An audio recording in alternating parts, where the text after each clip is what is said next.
Alors la plus grosse galère, c'était effectivement la perte de temps quotidienne, c'était des problèmes récurrents avec, le support, c'était des questions auxquelles je n'avais pas de réponse et c'était tout un ensemble qui freinait, le pôle de production de l'ensemble du cabinet et qui mettait en péril, l'ensemble de l'équipe qui allait finir au bout du rouleau si on continuait comme ça.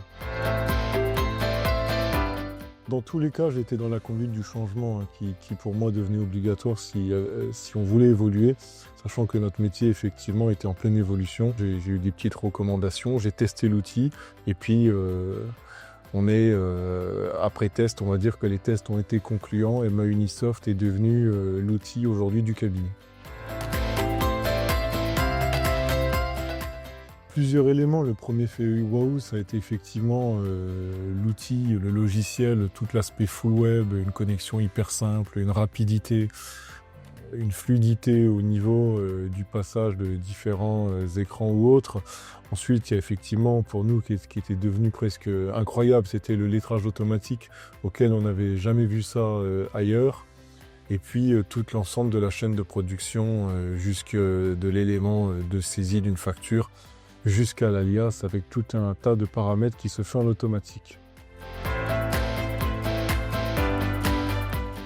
Ça s'est traduit de quasiment environ un an dans la conduite du changement avec le passage d'un logiciel à un autre. Et puis très vite, ça s'est gagné par des gains de temps. Des gains de temps qui sur un même portefeuille, un même nombre de clients, c'est un mois et demi de gagné par rapport à l'ancien outil de production. Très facile, c'est-à-dire que même si nous on a basculé il y a quand même maintenant un peu plus de 2 ans, ça fait à peu près 3 ans, MyUnisoft n'était pas aussi développé qu'il est aujourd'hui, mais j'ai trouvé effectivement la reprise relativement facile. On n'a pas eu de perte de données ou de complications. Sur environ 500 dossiers, on a dû faire appel au support 2-3 fois, mais ça a vraiment été très fluide et très facile.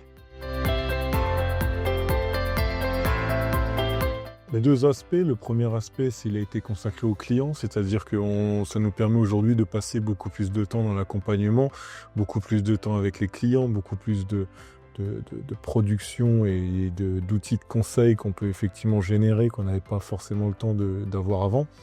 Et le deuxième gain de temps, il a été à contribution des collaborateurs. Aujourd'hui, il y a une ensemble d'une équipe, notamment en période fiscale, avec beaucoup moins de stress, beaucoup moins d'heures de travail qui sont effectuées et beaucoup plus de temps de repos et de temps calme.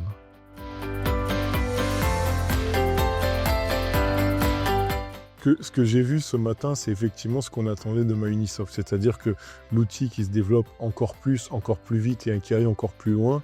Aujourd'hui, effectivement, le fait de mettre l'intelligence artificielle au cœur de l'outil, de mettre en place la fameuse PDP avec la facture électronique, de mettre en place les API connectées, etc., d'avoir la présentation du bilan imagé, la marque blanche, tous ces outils-là, effectivement, c'est exactement ce qu'on attendait. Et maintenant, à MyUnisoft de développer et d'aller encore plus vite pour que nous, on puisse aller plus loin encore.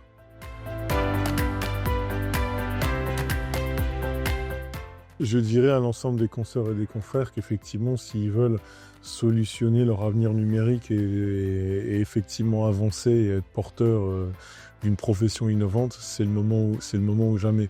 Effectivement, il faut y passer parce que si aujourd'hui on a très bons outils dans la profession, mais on a des outils qui sont encore basés sur des systèmes très anciens et qui ne nous permettent pas de faire l'évolution.